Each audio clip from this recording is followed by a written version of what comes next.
Okay, this is part 2 of what happens after the rapture. Now, in part 1, I covered 2 things. One, I talked about the Bible uses a term called the inhabitants of the earth. Okay? Another version of the Bible says them that dwell on the earth. Now, when we see that in the Bible, it's referring to everyone, everyone, everyone, except for the elect who are raptured out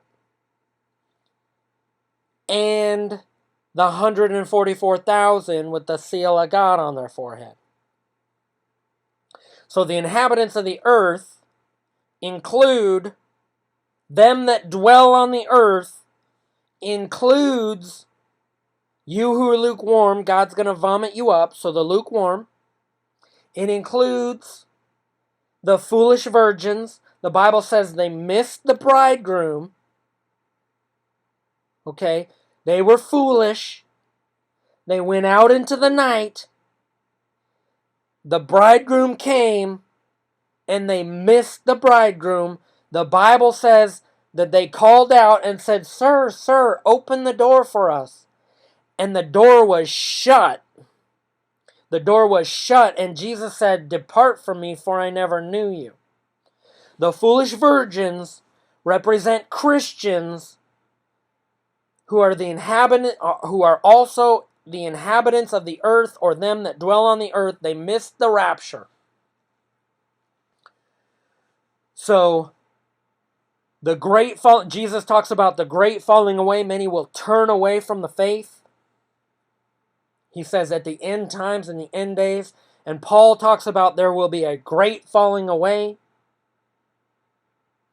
In another version, it calls it a rebellion. So we have a turning away from the faith, a falling away from the faith, a rebellion from the faith. All them that turn away, fall away from Jesus, all them that take the mark of the beast, those are the inhabitants of the earth and them that dwell on the earth, all them that are left behind. Now, not including the 144,000, so I'm going to go over this again really quickly. You want to understand the 144,000? Here it is. Here's what God says. Do not harm the land or the sea until we put a seal on the foreheads of the servants of our God. In other words, God's about to harm the land and the sea. But he says, hold on. We want to make sure that the servants of God are marked. And now look at what it says later when God's pouring out his wrath and he's harming the land and the sea, and the inhabitants of the earth are receiving the judgments of God. Look what it says. Revelation chapter 8. All hell starts breaking loose. The first angel sounded his trumpet, and there came hail and fire mixed with blood. It was hurled down upon the earth. A third of the earth was burned up, a third of the trees burned up, and all the green grass was burned up. This is a judgment from God. This has not happened yet. Then the second angel sounded his trumpet, and something like a huge mountain all ablaze was thrown into the sea. A third of the sea turned into blood. A third angel sounded his trumpet, and a blazing star, a great star blazing like a torch from the sky, fell from the sky on a third of the rivers and springs of water. The point is, God is pouring out his curses on the earth. Now look what it says. Now we get into that inhabitants of the earth thing. Revelation chapter 9 verse 13. I watched it, and I heard an angel that was flying in midair call out in a loud voice, "Woe, woe to the inhabitants of the earth because of the trumpet blasts that are about to be sounded." Now the inhabitants of the earth are the lukewarm, disobedient Christians, the foolish virgins, the atheists, the unbelievers, the Muslims, the Buddhists, the secular world, the unbelieving world, everybody. Everybody except for the 144,000. And we're getting to that because look what it says. Then a star was given the key to the shaft of the abyss. And basically, locusts came out. And they had the sting of a scorpion. Now listen, Revelation 9:4. Listen to what these locusts that have a sting of a scorpion are given instructions from God. And this is what they're told to do. They were told, now these are little critters of some sort. Little locusts that are stinging the inhabitants of the earth. Look what it says. These locusts were told, do not harm the grass of the earth or any plant or tree, but only the people who do not have the seal of God on their forehead. In other words, that's every single person on the face of the earth is going to be coming under attack by these locusts that have the sting of a scorpion. And look what it says. During those days, men will seek death, but will not find it. They will long to die, but death will elude them. In other words, people will wish they could die, and they can't. People might jump out of a building from the 5th or 10th or 13th or 15th floor, fall to the ground, face plant, break their neck, break their arm, and still lay there alive and be able to get up and walk around with their head and neck broken. That might be something that happens. And it'll be an absolute terror to anyone who sees it. In other words, imagine you see somebody jump from the 10th floor. You know under normal circumstances that person will be dead. And you just happen to witness it. And then that person gets up and starts walking around going, ah! And they got blood all over them. Their neck is broken. Their arm is broken.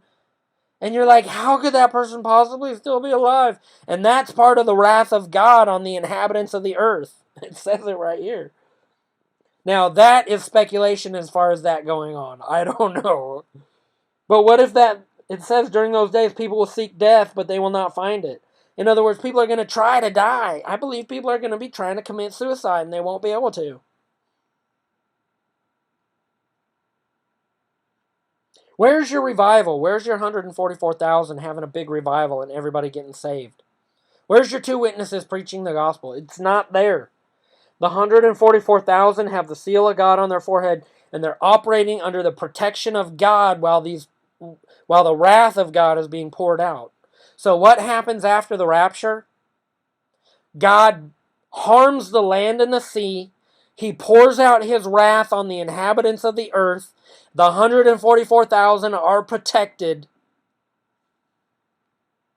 And every single person on the face of the planet comes under attack by these scorpion stinging locusts. Oh, you want to go a little bit further? We'll talk about what happens.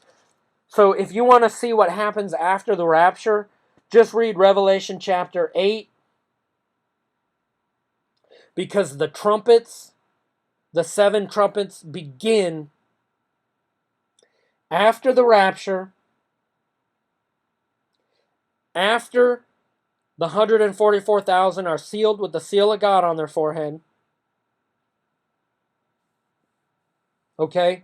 Now, let's look at another place you'll find what happens after the rapture is in Revelation chapter 16. Okay, now these are correlating verses. In other words, if you want to see what happens after the rapture, you can read Revelation chapter 8 all the way through to the end of 11. Because if you look at actually, after the rapture starts in Revelation chapter 7, actually, verse 3, where God says, do not harm the land or the sea until we put the seal of God on the foreheads on the servants of our God. That's your indication that the rapture has occurred, and you got 144,000 who are left behind, who are also receiving the seal of God. So, you want to know where to read the Bible? Start in Revelation chapter 7, verse 3, because Revelation chapter 7, verse 1 is still referring to the sixth seal. And then he goes, and then boom, steps into another conversation with verse 2, where he says, "Then I saw another angel coming from the east, having the seal of the living God." So we see sometime after the sixth seal of Revelation, we see another seal, the seventh. What if the seventh seal is the seal of the 144,000? Look what it says. The seventh seal. No, it's not. It's not. There's another seal, which is the seal on the forehead of the... So that's an interesting kind of a revelation. The seal of God on the forehead of the servants of our God happens after the sixth seal. But it's not the seventh seal, because the Bible says the seventh seal happens in Revelation chapter 11, verse 15. But so you want to see what happens after the rapture, just start in Revelation chapter 3. I'm sorry, Revelation chapter 7, verse 3. And after the rapture goes all the way through the wrath of God. Chapter 8, the seven trumpets, is God pouring out his wrath. Chapter 10, we see a scene in heaven, a mighty angel. And then chapter 11, it talks about the two witnesses. They are part of what happens after the rapture. And then chapter 11, verse 15, we see the very last thing to happen. And then it starts all over. The sequence of events ends at the end of chapter 11. And then in chapter 12, verse 1, it starts a totally different topic. So end of story in Revelation chapter 12. Another place you can find what happens after the rapture is Revelation chapter 14. Verse 14 is where your rapture starts. So in Revelation chapter 15, verse 1, all the way through to the end of chapter 17, or to the end of chapter 16, is also what happens after the rapture. So here's another example of what happens after the rapture.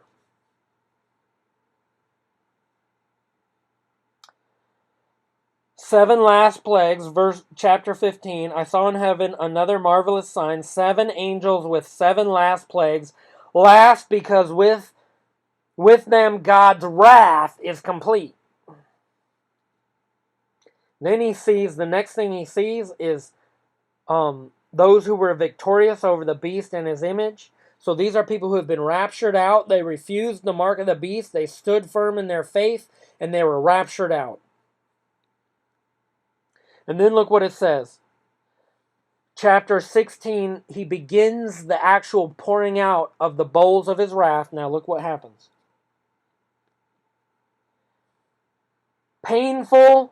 Ugly and painful sores broke out on the people who had the mark of the beast and worshipped his image. This is God pouring out his wrath. There's no revival.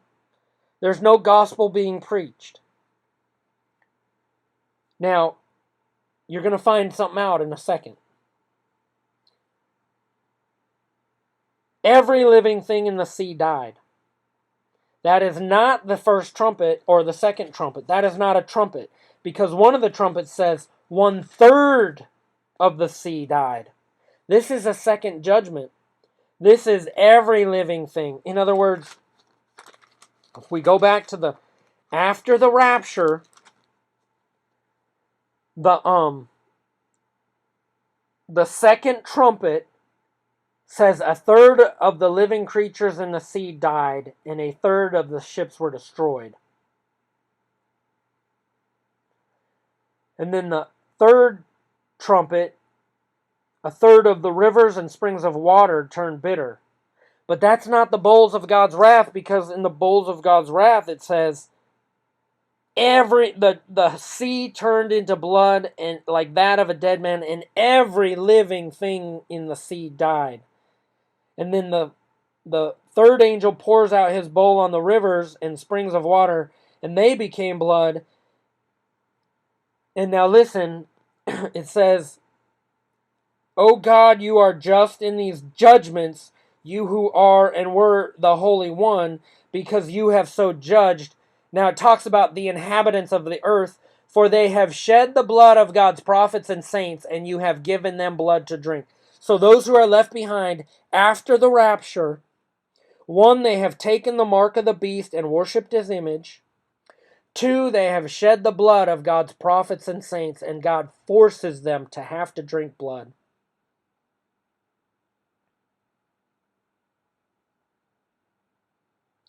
And look what it says.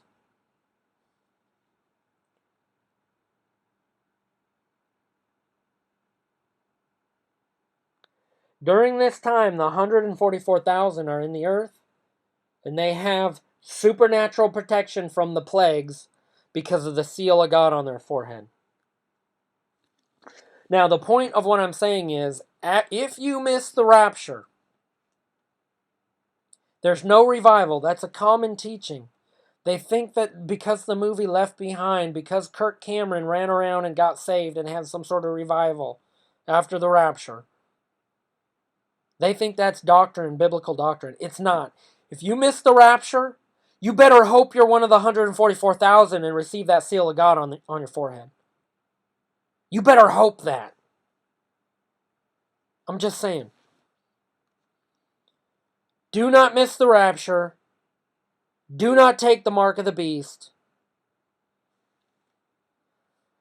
There you go. Part 2.